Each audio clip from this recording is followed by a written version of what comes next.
क्या हाल चाल है आप सभी के डियर स्टूडेंट्स। तो नवदीप सर के यूट्यूब चैनल पर आप सभी का स्वागत है प्यारे बच्चों। अपने कर रहे थे फिजिक्स का चैप्टर नंबर 5 विद्युत धारा जिसका नाम है। और आज अपने जो इसमें टॉपिक डिस्कस करेंगे वो है गतिशीलता। ठीक है ना। बुक में अगर आप इस टॉपिक को देखोगे ना बच्चों तो आपको टॉपिक काफ़ी छोटा लगेगा। तो इतना छोटा टॉपिक उठाने का मेरा इरादा तो नहीं था, लेकिन क्या है कि इससे जस्ट आगे वाला टॉपिक है ना वो मैं इसके साथ नहीं करवा सकता क्योंकि वो बोर्ड पर करवाने वाला टॉपिक है। ठीक है ना। तो इसी कारण इस टॉपिक को मैं एक आज की वीडियो के थ्रू आपको अलग से समझा दूंगा। हालांकि वीडियो छोटी बनेगी, आप में से बहुत सारे स्टूडेंट को लगेगा कि सर छोटी वीडियो आपने बनाई है, लेकिन थोड़ी मजबूरी होगी बच्चों क्योंकि नेक्स्ट जस्ट इससे नेक्स्ट टॉपिक है वो बोर्ड पर करवाने वाला है। अगर इसके साथ ही होता फिर तो मैं करवा देता वो। ठीक है ना। तो चलिए स्टार्ट करते हैं अपने आज की वीडियो एक नई एनर्जी के साथ। तो अब देखो एक छोटी सी भौतिक राशि है, एक यानी डेफिनेशन की तरह ही है ये, मोबिलिटी या गतिशीलता। ठीक है ना, इसे मोबिलिटी बोल देते हैं।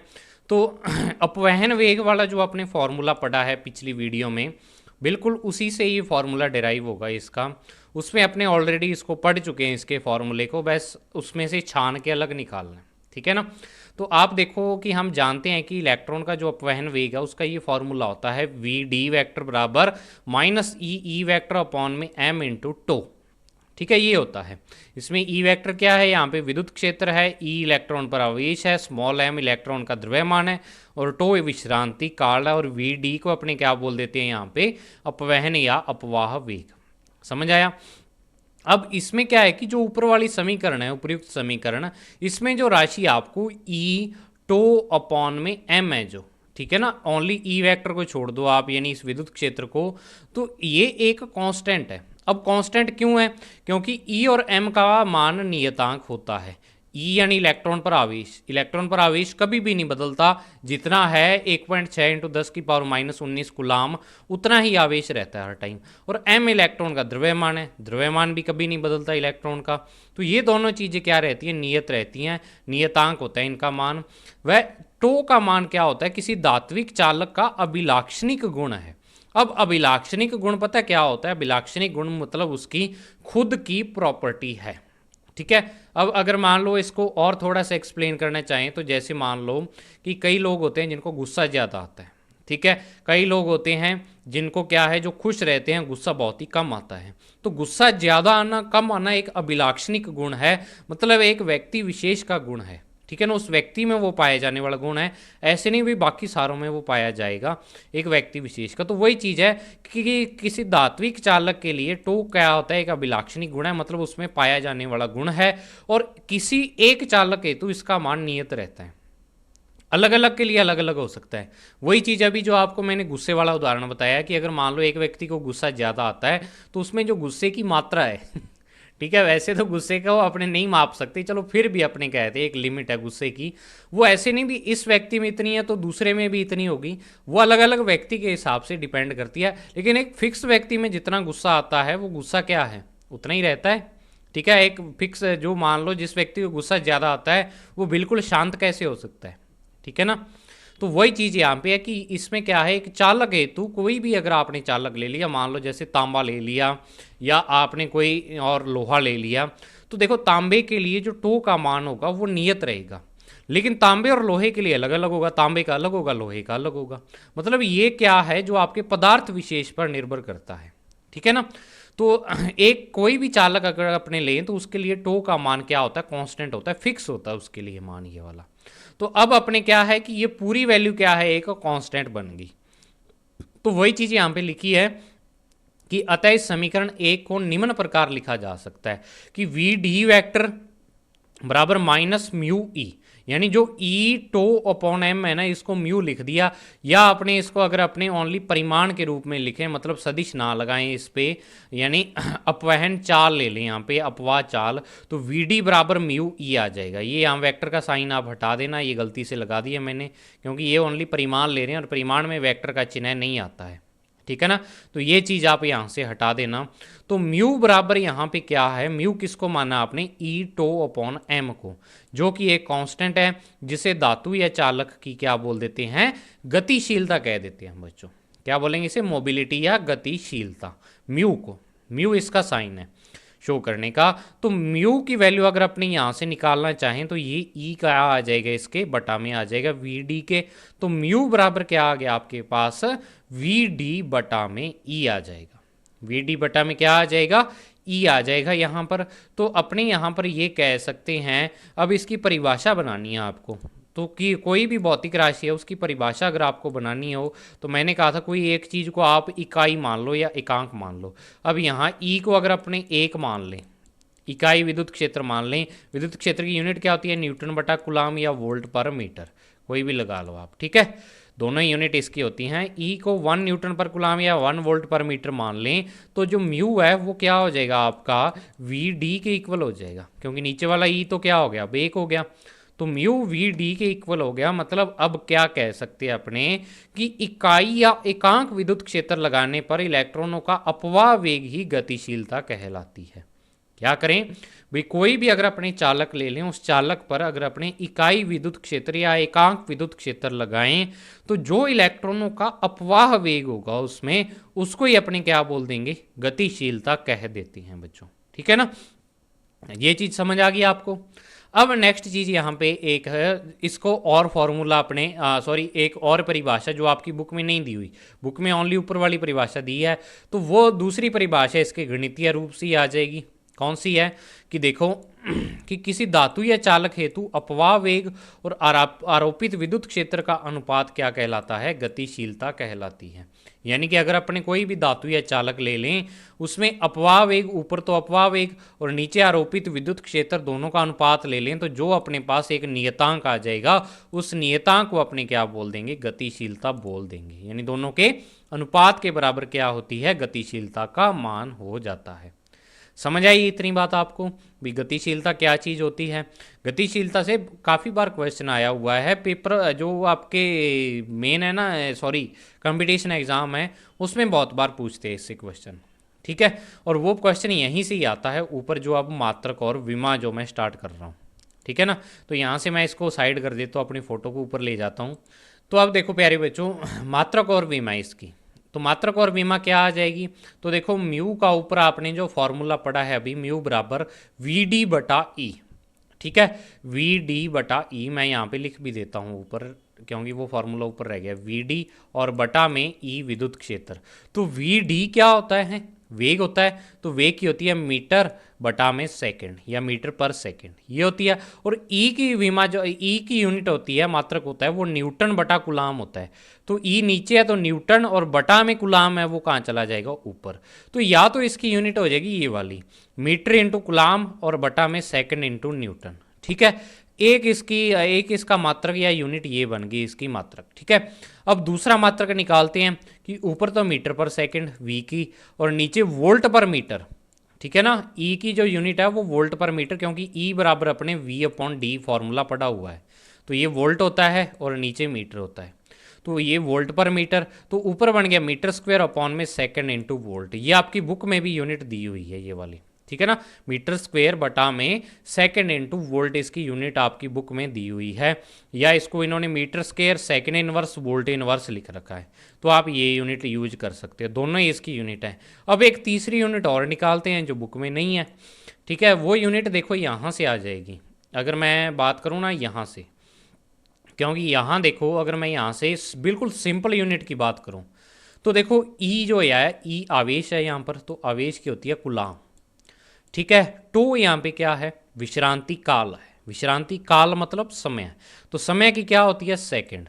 तो कुलाम और इनटू में सेकंड, सेकंड होगी, और अपॉन में क्या आ जाएगा, एम मास यानी इलेक्ट्रॉन का द्रव्यमान, वो क्या होता है, किलोग्राम।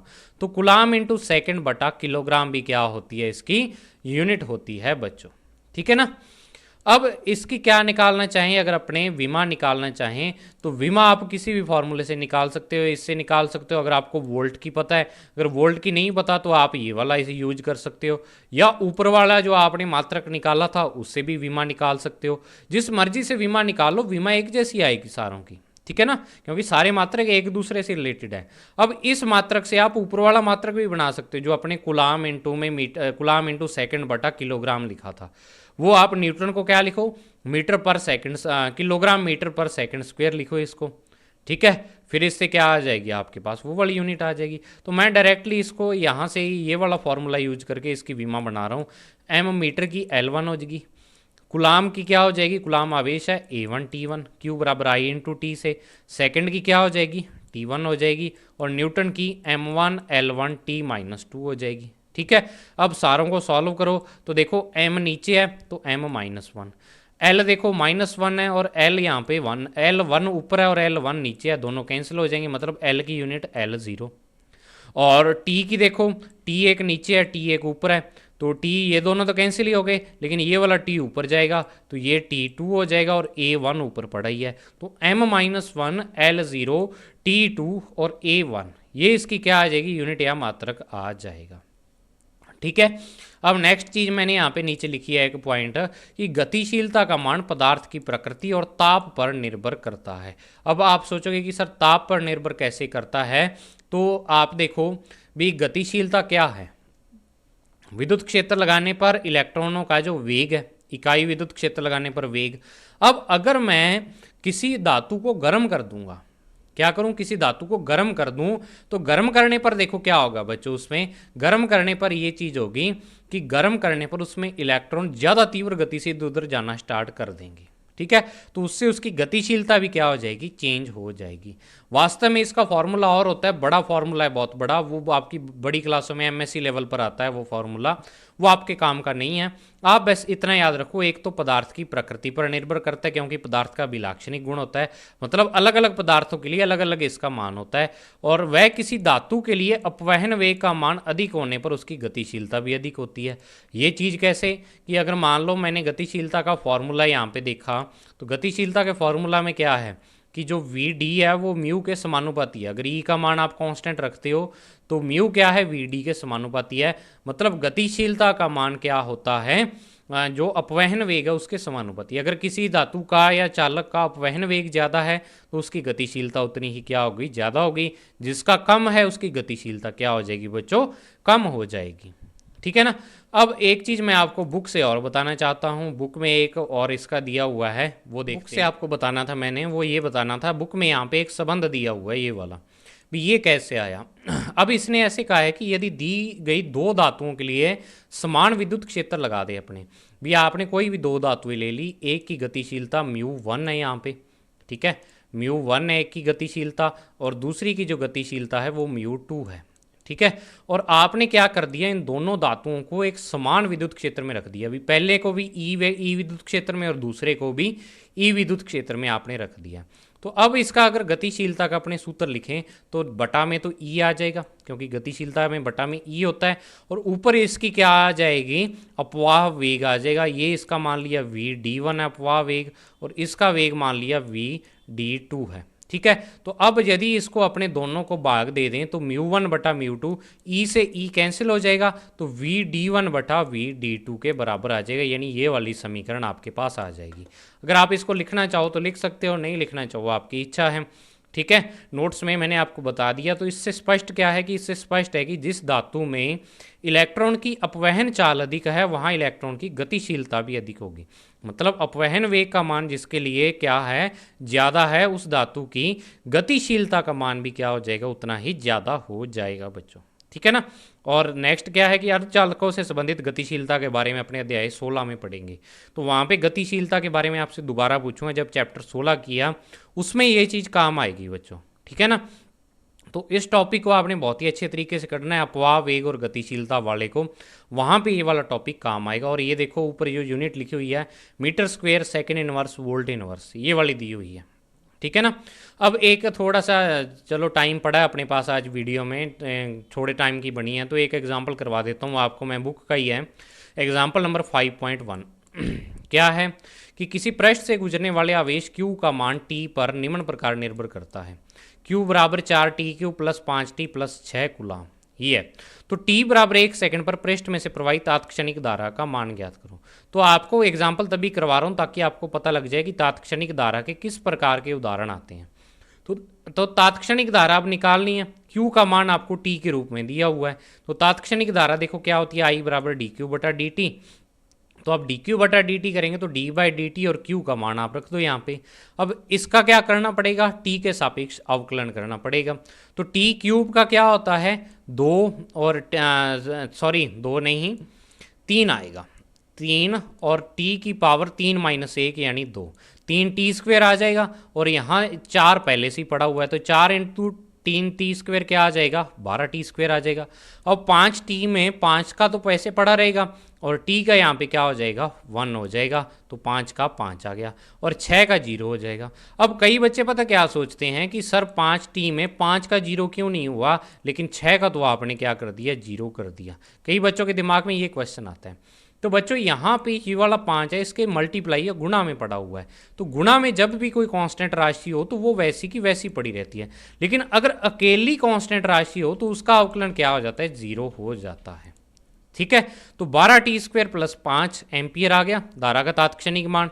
अब 1 सेकंड पर धारा निकालनी है तो आप टी बराबर क्या रख दो, इसमें 1 सेकंड रख दो, तो 12 इंटू 1 का स्क्वायर प्लस 5 मतलब 17 एम्पियर आपके पास क्या आ जाएगा बच्चों, धारा का मान आ जाएगा। तो ये यहाँ पे एक एग्जाम्पल था, वो आपने एग्जाम्पल किया हुआ है। अब नेक्स्ट जो देखो यहाँ ये वाला टॉपिक है गतिशीलता में, गतिशीलता से आगे अपवाह चाल और विद्युत धारा में संबंध, ये आपको मैं बोर्ड पर करवाऊंगा, बोर्ड पर करवाने वाला टॉपिक है। और विभवांतर में संबंध भी मैं आपको बोर्ड पर ही, ये 2 टॉपिक अपने नेक्स्ट वीडियो में करेंगे। तो तब तक आप इतनी आज वाली वीडियो में इतना ही काम चलाओ। आप प्लीज़ मुझे ये कमेंट मत करना कि सर बड़ी वीडियो बनाओ या कुछ भी, आज की वीडियो इतनी मजबूरी थी बनाने की। और अगर आप इस चैप्टर के पीडीएफ नोट्स लेना चाहते हो तो टेलीग्राम चैनल ज्वाइन कर लो, आरबीएससी फिजिक्स नोट्स के नाम से है। तो मिलते हैं बच्चों नेक्स्ट वीडियो में, तब तक के लिए thank you, have a nice day dear students.